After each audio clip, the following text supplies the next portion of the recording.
More on stationery waves in air columns. Students, हम air columns जो में stationery waves generate करके हम देख रहे थे कि किस तरह की वेवलेंथ और फ्रीक्वेंसी उनकी होगी, और ऑर्गन पाइप्स हम यूज़ कर रहे थे यहाँ पे।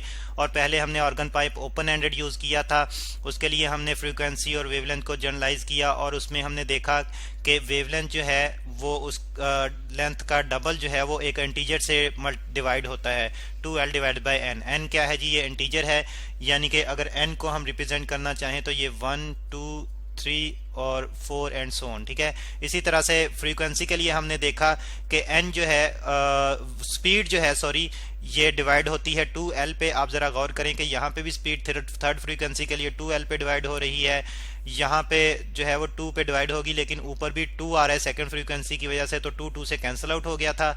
और यहाँ पे भी जो है वो 2l से डिवाइड हो रही है, तो यहाँ पे फर्स्ट फ्रीक्वेंसी के लिए स्पीड के साथ 1 मल्टीप्लाई होगा, सेकंड के लिए स्पीड के साथ 2 मल्टीप्लाई होगा, थर्ड के लिए स्पीड के साथ 3 मल्टीप्लाई होगा, थर्ड को अगर हम रिप्रेजेंट करें तो स्पीड के साथ 3 मल्टीप्लाई होगा, तो n नंबर ऑफ लूप्स के लिए फिर स्पीड के साथ n मल्टीप्लाई होगा। और अब हम बात करेंगे तो इस तरह से यहाँ पे हम लिख लेते हैं कि n ये एक्चुअली इंटीजर है, n 1 2 3 एंड सो ऑन। ठीक है, अब हम बात करेंगे स्टूडेंट्स क्लोज एंडेड पाइप की, जो जिसका एक एंड जो है वो क्लोज होगा, क्लोज्ड एंडेड पाइप। ठीक है जी, एंडेड पाइप, ऑर्गन पाइप। ठीक है जी, पाइप। तो अब स्टूडेंट्स इसमें अगर हम देखें इसका एक एंड जो है वो क्लोज है। ठीक है, तो मॉलिक्यूल्स को, एयर मॉलिक्यूल्स को जो है वो यानी कि उनको रिस्ट्रिक्शन होगी मजीद मूवमेंट के लिए। तो जो क्लोज एंड है वो फिर नोड के तौर पर बिहेव करेगा, यानी कि वहां पे साउंड वेव जो है वो साउंड वेव रिफ्लेक्ट होंगी तो नोड प्रोड्यूस होगी। ठीक है, और इस एंड पे जो है वो हमेशा नोड प्रोड्यूस होगी, लेकिन हम जानते हैं कि इस एंड पे हमेशा जो है वो ओपन एंड पे हमेशा जो है एंटी नोड प्रोड्यूस होगी। अब स्टूडेंट्स ये इसकी लेंथ l है इस क्लोज एंडेड पाइप की, और हम पहले एक लूप जनरेट करके देखना चाह रहे हैं, एक यानी कि जो है वो चेक करना चाह रहे हैं कि किस तरह का बिहेवियर रिप्रेजेंट करेगी। तो अगर हम सिर्फ एक एंटी नोड और एक नोड जो है वो प्रोड्यूस करवा लें यहाँ पे, तो हम देख रहे हैं कि यहाँ पे एंटी नोड और यहाँ पे जो है वो नोड प्रोड्यूस हो रहा है। ठीक है जी, और फिर इसकी रिफ्लेक्टेड जो है वो इस तरफ आ रही है, तो ये एक इंसिडेंट और रिफ्लेक्टेड साउंड वेव जो कि हम ट्रांसवर्स पैटर्न में रिप्रेजेंट कर रहे हैं, वो एक स्टेशनरी वेव जनरेट कर रही है। ठीक है जी, और यहाँ पे एंटी नोड है और यहाँ पे नोड है एंटी नोड। ठीक है जी, और यहाँ पे जो है वो नोड है।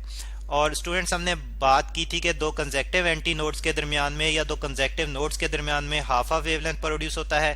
तो एक एंटी नोड और एक नोड की अगर हम बात करें तो उसमें फिर जो है वो वेवलेंथ का मजीद हाफ यानी कि फोर्थ पार्ट प्रोड्यूस होगा, यानी कि λ/4। ठीक है जी, और इसको जो है अगर हम ऊपर एक पैटर्न से समझने की कोशिश करें तो जरा गौर करें कि इस एंटी नोड से इस एंटी नोड तक जो है वो हाफ ऑफ वेवलेंथ जनरेट हो रहा है, लेकिन अगर हम इस नोड तक रुक जाएं तो इसका मजीद हाफ हो जाएगा, यानी कि λ/4 हो जाएगा।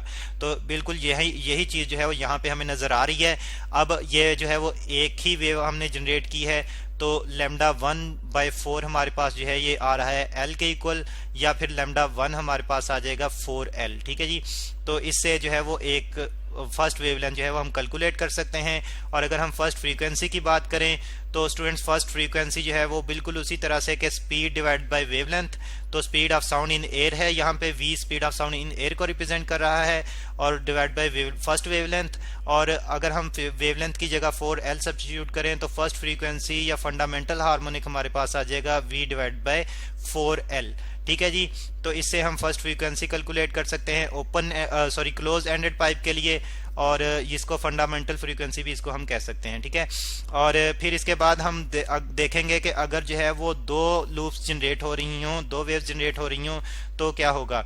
ठीक है, तो अब हम इसमें दो वेव्स जनरेट करते हैं, और पहले तो हम ऑर्गन पाइप जो है उसी तरह से उतनी ही लेंथ का ले लेते हैं यहाँ पे। ठीक है जी, तो ये जो है हमारे पास क्लोज एंडेड ऑर्गन पाइप है स्टूडेंट्स, और फिर इसके बाद हम इसमें जो है वो वेव्स जनरेट करते हैं, और यहाँ पे जो है एक एंटी नोड प्रोड्यूस होगा। पहले तो जो है हम इंसिडेंट वेव की बात कर लेते हैं। ठीक है जी, ये कुछ इस तरह से, और फिर इसके बाद यहाँ से जो है वो इस तरह से आएगी। ये ज़रा क्लियरली बना लें डायग्राम कि ये जो है वो इस तरह से आएगी, और फिर यहाँ से जो है वो इस तरफ रिफ्लेक्ट होगी। ठीक है जी, और इसी तरह से फिर जो है वो यहाँ से रिफ्लेक्टेड जो है वो जो है इस तरह से जनरेट होगी। तो अब स्टूडेंट्स हम देख रहे हैं कि यहाँ पे ओपन एंडेड पे तो हमेशा जो है वो एंटी नोड प्रोड्यूस होगा, लेकिन क्लोज एंडेड पे हमेशा नोड जनरेट होगा। तो अगर हम इस एंटी नोड से इस anti node conjunctive anti node तक जो है वो यहाँ पे पहले हम लेंथ डिफाइन कर लें जो कि एल है।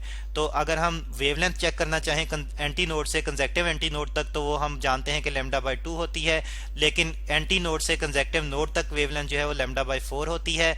अगर हम दोनों को सम अप करेंगे स्टूडेंट्स, तो यहाँ पे फिर हमारे पास जो है ये आ जाएगी 3 लैम्डा बाई 4, ठीक है जी। और ये सेकंड वेव जनरेट करें हम, तो यहाँ पे फिर जो है वो हम वेवलेंथ अगर लेंथ के लिहाज से कैलकुलेट करना चाहें तो 3 लैम्डा 2/4 जो है वो कंप्लीट लेंथ में जनरेट हो रही है। या फिर अगर लैम्डा 2 हम कैलकुलेट करना चाहें तो ये हमारे पास आ जाएगी 4L डिवाइडेड बाय 3।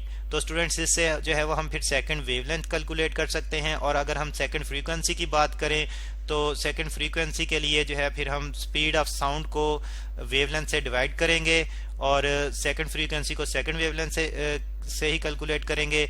और वेवलेंथ की जगह हम जो है इसकी ये वाली वैल्यू सब्स्टिट्यूट कर दें तो v divide by 4L divide by 3 आ जाएगा। 3 को ऊपर शिफ्ट कर दें तो F2 हमारे पास आ जाएगा v जो है इसके साथ 3 शिफ्ट हो जाएगा, 3v डिवाइड बाय 4L, ठीक है जी। तो इससे हम सेकंड फ्रीक्वेंसी कैलकुलेट कर सकते हैं, इसको हम सेकंड हार्मोनिक भी कहेंगे।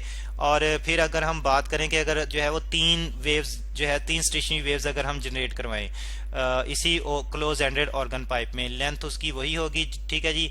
ये जो है वही लेंथ का पाइप है और एंड से क्लोज है, और यहाँ पे हम रिप्रेजेंट कर देते हैं कि इसकी लेंथ L है, ठीक है जी। अब हम इसमें जो है वो 3 वेव्स जनरेट करवाना चाह रहे हैं, तो उसमें ये होगा कि उसमें फिर जो है हमारे पास कुछ इस तरह का पैटर्न हमें मिलेगा कि यहाँ से पहले जो है वो रिफ्लेक्ट होके यहाँ पे ट्रांसमिट होके ये हम जो है वो कंप्रेशनल वेव लॉन्गिट्यूडनल वेव को ट्रांसफर फॉर्म में जो है वो रिप्रेजेंट कर रहे हैं इक्विवेलेंटली। और यहाँ से कुछ इस तरह से ट्रेवल करती हुई वेव जो है वो यहाँ पे आएगी। ये जो है वो रफ डायग्राम स्टूडेंट्स यहाँ पे बन रही है, और फिर यहाँ पे नोड प्रोड्यूस होगा और रिफ्लेक्टेड वेव जो है वो कुछ इस तरह से आएगी, और ये स्टेशनरी वेव जनरेट हो रही है। और फिर हम देखते हैं कि इस एंटी नोड से इस एंटी नोड तक जो है वो लैम्डा बाई 2, और फिर इस एंटी नोड से इस एंटी नोड तक फिर लैम्डा बाई 2, लेकिन इस एंटी नोड से इस नोड तक जो है वो लैम्डा बाई 4। और टोटल अगर हम कैलकुलेट करना चाहें तो स्टूडेंट्स हम देखते हैं कि ये हमारे पास टोटल जो है 5 लैम्डा बाई 4 आ जाएगा, ठीक है जी, 5 लैम्डा बाई 4, ठीक है। तो अब इस कंप्लीट लेंथ में और पाइप की कंप्लीट लेंथ में हमारे पास कितनी वेवलेंथ जनरेट हो रही है, 5 लैम्डा बाई 4, और ये थर्ड वेवलेंथ है तो 5 लैम्डा 3/4, ये 3 को जो है वो जरा हम क्लियरली रिप्रेजेंट कर दें, ठीक है जी। और ये जो है वो एक लेंथ इस कंप्लीट लेंथ के बराबर है, ठीक है।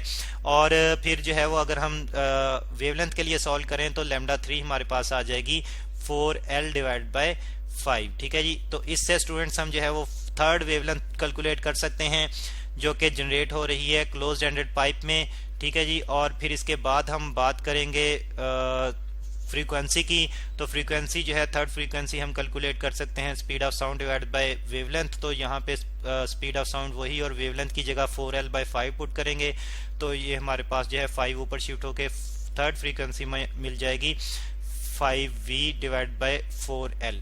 तो स्टूडेंट्स यहाँ से जो है वो थर्ड फ्रीक्वेंसी हमें मिल जाएगी। अब हम जनरलाइज करना चाहते हैं यानी कि n नंबर ऑफ लूप्स हों, तो उसके लिए फिर हम कैसे कैलकुलेट कर सकते हैं। तो स्टूडेंट्स यहाँ पे हम लिख लेते हैं for n number of loops, for n loops, ठीक है जी, लूप्स। तो आप गौर करें स्टूडेंट्स के अगर हम सबसे पहले वेवलेंथ की बात करें क्लोज एंडेड पाइप में, ठीक है जी, तो यहाँ पे हम देखते हैं कि वेवलेंथ जो है वो 4L या और डिवाइड बाय अगर हम 1 कर दें, ठीक है जी, और frequency 1V divide by 4L कर दें, ठीक है। पहले 4L डिवाइड बाय 1 कर दें सिर्फ फर्स्ट वेवलेंथ के लिए, फिर इस तरह से सेकंड वेवलेंथ के लिए 4L डिवाइड बाय 3, और फिर थर्ड वेवलेंथ के लिए 4L डिवाइड बाय 5। तो हम देखते हैं कि ऑड इंटीजर से 4L जो है वो डिवाइड हो रही है। तो फिर n नंबर ऑफ लूप्स के लिए अगर हम n वेवलेंथ कैलकुलेट करना चाहते हैं तो फिर वो हमारे पास आ जाएगी 4L डिवाइडेड बाय n, और यहाँ पे स्टूडेंट्स जो n है ये ऑड इंटीजर होगा, यानी कि n जो है ये 1, 3, 5 एंड सो ऑन इस तरह से होगा। और अगर हम बात करें स्टूडेंट्स फ्रीक्वेंसी की n नंबर ऑफ लूप्स के लिए, तो frequency n number of loops के लिए हम कैसे कैलकुलेट करेंगे, तो हम जनरलाइज कर लेते हैं अपने ऊपर जो कैलकुलेशन है उनको फ्रीक्वेंसी के लिए। तो आप गौर कर रहे हैं फर्स्ट फ्रीक्वेंसी से अगर हम स्टार्ट करें तो आप देखें कि V1 डिवाइडेड बाई 4L यानी कि 1V डिवाइडेड बाई 4L, और सेकंड फ्रीक्वेंसी के लिए 3V डिवाइडेड बाई 4L, और फिर थर्ड फ्रीक्वेंसी के लिए 5V डिवाइडेड बाई 4L। तो स्पीड जो है वो हर दफ़ा एक ऑड इंटीजर के साथ मल्टीप्लाई हो रही है, तो यहाँ पे NV डिवाइड बाई 4L आ जाएगा। ठीक है जी। तो इस तरह से स्टूडेंट्स फ्रीक्वेंसी में जो है वो n इंटीजर जो है ये भी ऑड ही होगा, यानी कि n भी जो है वो ऑड ही होगा, 1 3 5 एंड सो ऑन। तो स्टूडेंट्स आप गौर करें कि यहाँ पे तो फ्रीक्वेंसी जो है 4L से डिवाइड हो रही है, लेकिन आप अगर क्लोज एंड के लिए और अगर आप ओपन एंड के लिए देखें तो 2L से डिवाइड हो रही है। तो इस तरह से फिर हम कह सकते हैं कि जो क्लोज एंडेड पाइप है वो उसमें क्लोज एंडेड पाइप जो है उसमें हार्मोनिक्स जो है वो कम जनरेट होंगी, और जो ओपन एंडेड पाइप है उसमें हार्मोनिक्स ज्यादा जनरेट होंगी, और हम कह सकते हैं कि ओपन एंडेड पाइप जो है वो रिचर है हार्मोनिक्स में।